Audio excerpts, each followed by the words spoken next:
lan nor si USA thir tu te in zawa in lom takin ka muak le cheu ka video min lo like saka min lo comment saka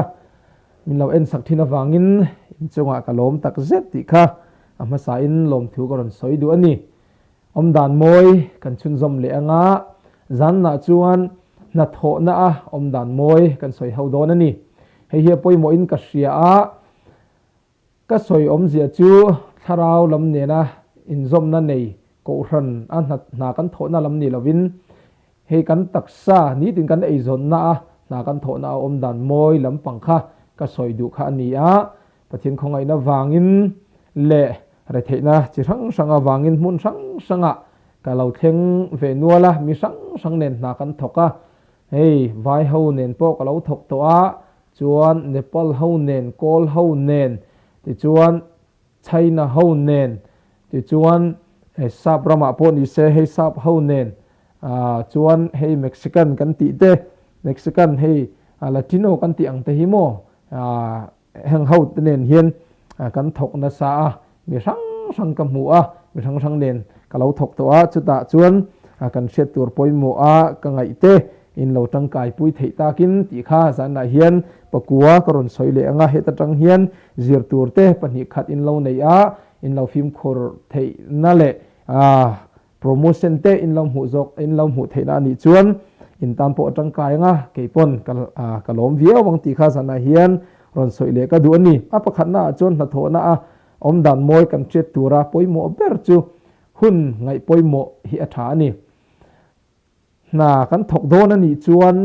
jing kan tho hun tur te hi chuan thian ten a nga reng ngai chi ni lo kha atha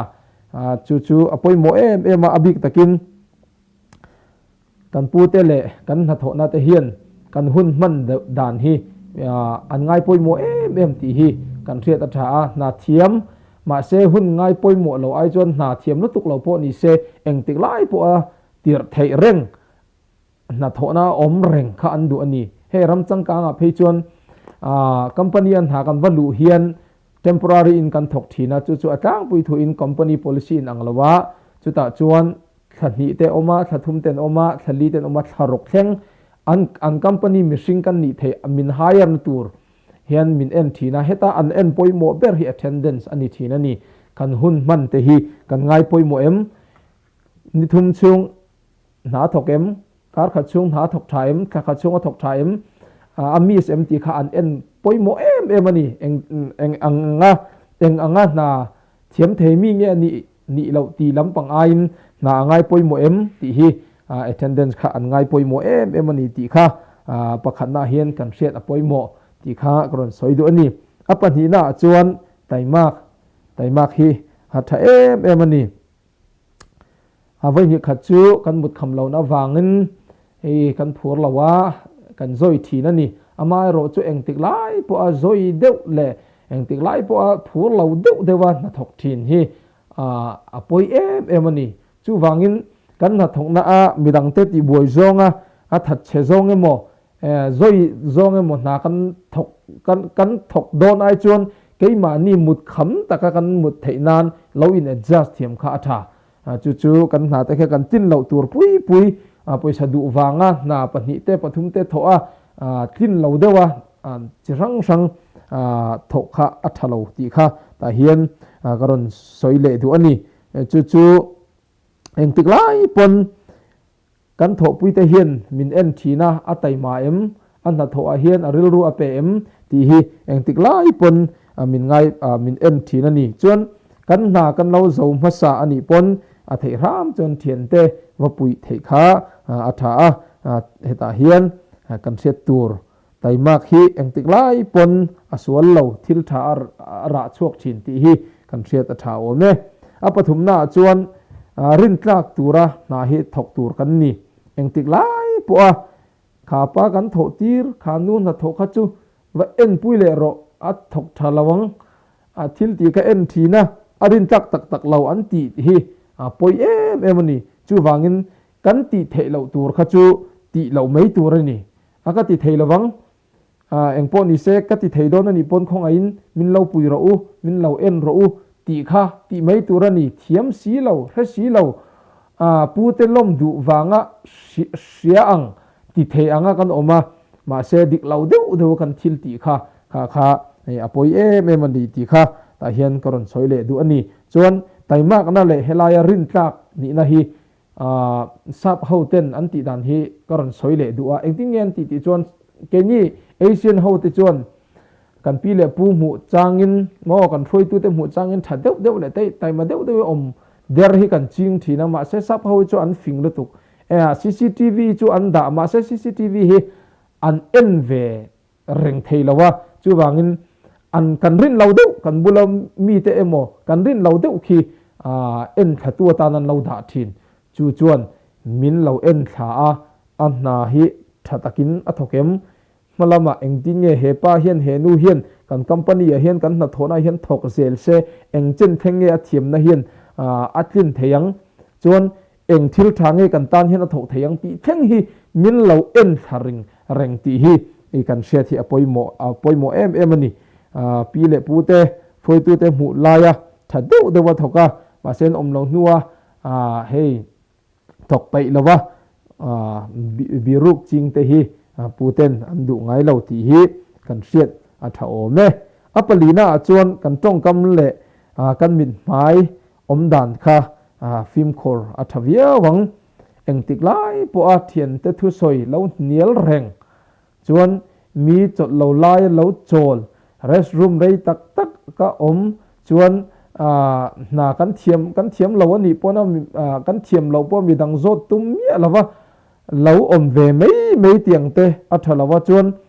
kan pi le puten thil min tir chang te hian ti tur min tir chang te hian mit mai thalo deuh mo in ti taw emo chuan phur lo deuh kha tiang om kha ti lo turani hei hi tong kam moi lo deuh te thian te chunga han chak chuak te hi a moi lo a thalo em a ke ma ni tampo mal somna om lo ti hi ta hian ka soile du ani chuan abik takin ke ni ring tu te tam phei chuan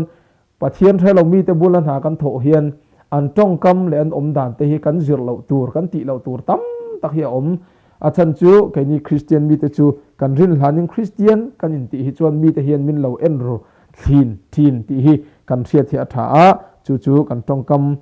hei hi na tho na nen tong kam hi ka soi war le du kan na tho na athupui eng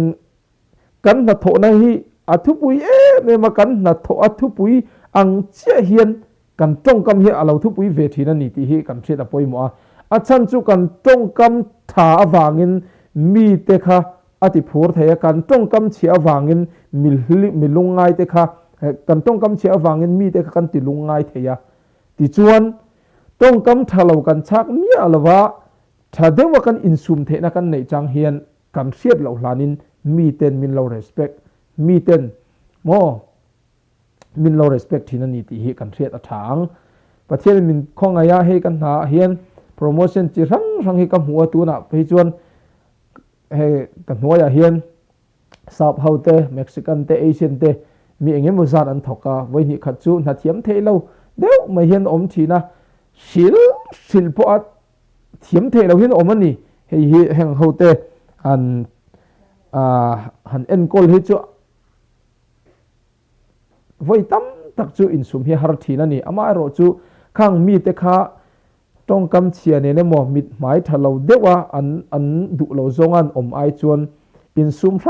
ram an tin tok an ti thei to ka han pui kha an ta na thamei po ni lo ke mani tam po atha achan chu an lima an ti thei tok na kan pe a an ti thei tok a thadewa an lo ti thei chon an mani po an lom ve ani an ti thei lo kha an chunga kan ngata kan ti lui ani chon an mani tam po phorit ania ke mani tam po kan be se nga lo ti ve lo ni chon kan thien rim veang I chu wangin kan na thona te hian hei hi chu abik takin phoi tu lam deuh tan hriat hi atha em in ka sia tong kam han te kha engpo ni se sorry please thank you excuse me ti tiang tong kam hi kan man tam hi atha em in ka sia chona pangana chon nei tu ril ru puwa eng na po thok tur kan ni hei hi eng tek lai pon ka ril ru ka da reng ani kolasa bung thum chang som hi pathum na chon eng thil kan ti po ni se pathian ta na ti angin ti ro min ti ni chu wangin eng na kan lo thok ani pon hei hi pathianin ka tin tong ka ei zon nan ka ta na pathianin min buat sai ani kan pi le pu ten min mu emo min mu lo emo kan na a hian ka ti dana hian pathian a lo mangem pathianin a lung oyang em pathian ka chung a lung oyang em ka thil ti hian pathian a lung oi lo ani chuan ka ei zon na te po hi ka chan the ni ti ril rupu a pathian ti lung oi tura kan na hi nei tu ril ru ne na kan tho ngai ti hi hei hi hemi pakhat so hi kan ril ru kan put reng chuan eng tik lai pon pathian hian min mu mai mi lo ti hi ka experience tang hin ka soidu em ani nei tu ril ru ipuang u tu po kan na thade wa lo thok tu te tu ma kan ho ngai lo chu wangin hei hi nei tu ril ru kan put hi atha ati hi ka soidu chuan a parok na chuan chel taka na hi thok turani mi then khat chu na pakhat kan wa thoka kan thiam ngai lo le na tharani chuan ati dan kha kan man lo wangin kan la hriat lo wangin har sadawin kan thok thina ni har sadawin kan thoka ma se ahun a reya kan mitina ria kan ril ruina ria kan kutina lo zal ve to a ama a har sadawa tun ma thakhat liam ta a har sadawa kan lo thoka thathum nuwa chuan ol samdawin kan thok theita ani a chan chu ati dan kha keima ni in kan hretan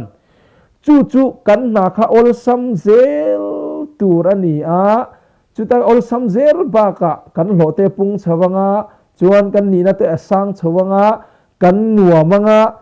chumi hen ma in mi tam tak he kan chel na kan nei lo kan tura chel lo lutuk lai mi te he kan tura chel lo lutuka mi trong kam chete na lo om hlui te na trong kam chete min ron ti pon hei choi na om lei nem a dang po tam lo to ka son ta yang te kan son ze na thiam phum fe po nei lo lo tha po nei ngai lo eng ti ba yang ram hei ram chang kang om te tan phe chuan mo kan na thiam taka kan thok zel thei ni chon benefit atam lo tu bonus te kan nga vacation te kan nga personal hour te kan nga kan na tho na ten kan shit lovin mo tam tak kan ma benefit tam tak lo om tur kha kan tur chel lo wanga kan chan hi tam don na tu ti ro u chu wangin ka fui le a che u chel takin thok ro u tu chu kan in tan hlok na tur ani ti kha tlom ngai na le taimak na le chel na khoya po hei hian thil tha ara chok thin ti hi i the thar leng u pasarina chon ui kom lo turani thian te hau ne na thil ti na renga ui kom ni hi athalo mi ten mian rel du a chuan thian tha nei lo na po ani ei le in po du me ma se restaurant kan kala eyang un tia eya poisa pek hun alo na ya restroom a rei do wa om lui le tiang vel kha i athalo ai hi ui kom lo turani ti kha thil hote ma ni se heng te hi thian te hin min lo chi thina hei hi apoi mo ani a pariat na chuan christian kan ni na kha in ria a ni rok chung pathian in na tho na hun min pe a ni khat pathian tan hi chuan kan pek hi aphu sim ti hi atha riat turani Malaysia kum sari don lai ka oma na thona ramania lom an ti thina voi khat ma Sunday na ka thong ngai lo o voi khat chu in khom zo a lo thei lo awangin min ron kawa thoka kan na kha double min pek turani wangan double min pe ma se akar le thotan nia khan ka hlo za che kha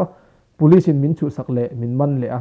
chu ta tang chon voi khat ma ka thok ngai to lo US a point ka ron thenga voi khat ma Sunday ka thok lo ma se tun hai hen ai indoor soccer referee ka tho na hi kum ni chong ani to a lo thei lo da wang thian ten min ron poi ro hi ta hian min ti thina wangin in khom ati boi hlei nem ka te ka thok ma se kha khan pa ngai angin hun kha local zela kalawin hriat hanin tharau cheng him kha kalau ti lungai thina ni chu wangin tuna sun ka ban san to a pathianin nyurok chongan ha tho hun min pe a ni khatal hi chu atan kan pek hi aphu sim ti hi atha ti hi kan thret apoi mo poisa chu engza po lo po ni la i du tok ngai lawang vela mi ho saber Elon Musk po vazot la ala du zelang khoya ma du to ka ngai lo khovel thilani satanan min thlem na lian takani ti hi isiat kan ria thi apoi mo e mani ti hi zana hian Christian kan ni na awangin na kan chan tur pathian kan mangai na wanga kan chan kha pathian min pelet thei voi tam tak chu pathian ta na in pek na omlo sacrifice na omlo worship hi pathianin enga ma ngai lo worship true worship tak hi chu sacrifice na ni mi tam tak chu true worship kan thleng lawa praise a chaw atop lalpa ka lo me ameng ro pui ber ro se kan fa ke mani na sacrifice na omlo chon kha worship ani lo praise chaw ani ti hi kan theda poimo ome atop ber na tan chuan thiante kan tho puite upathiam mo kan thiante kan tho puite za thiam kan ti don nge upathiam kan ti don nge eng ti nge za thiam respect respect thiam ma thang za thiam ma tha en tirnan ven chu ka local theilawang text message te in thona phone te in khola chuan kan vacation te kan nei don ni chun chumi hun a kam han don lo ti a ama tanga lo in rit sa kha atha chuan kan thil ti a po kan lo ti fel lo te omni chon khati lai kha khonga in min lo pui them ka ti fel theilawa kan na te po khamo thian te ho kha pakhat in za thiam in za to na kan thong ani chuan eng tik lai pon buina hi kan ching fel thei all samte in kan ching fel thei ti hi kan riat atha ome chuti ni lawa na thona ri hen mo mitir phat le tuk tang te hi mi te hin na tho puyan du lo nia eng tik lai pon ma chu thu mai ma ti thei tur po thil ho te wa kan ngai ti min lo so lok te kha min lo lak sak lok te tang te khi atha lo chuan ai upa ne na kan thok ani phei chun ai upa te kan za thiama kan duat thiam ani chuan ke ma ni tan po mal som na ani ti kha na thona ne na in zom om dan moi kha kan lo riat tur kha ania in lo tang kai pui the nge ka be sai to ber na ka soi du chu ka soi masak zok eng na kan lo thok ani pon pathian na po ni se khovel na po ni se eng na po hi na niam hi om lo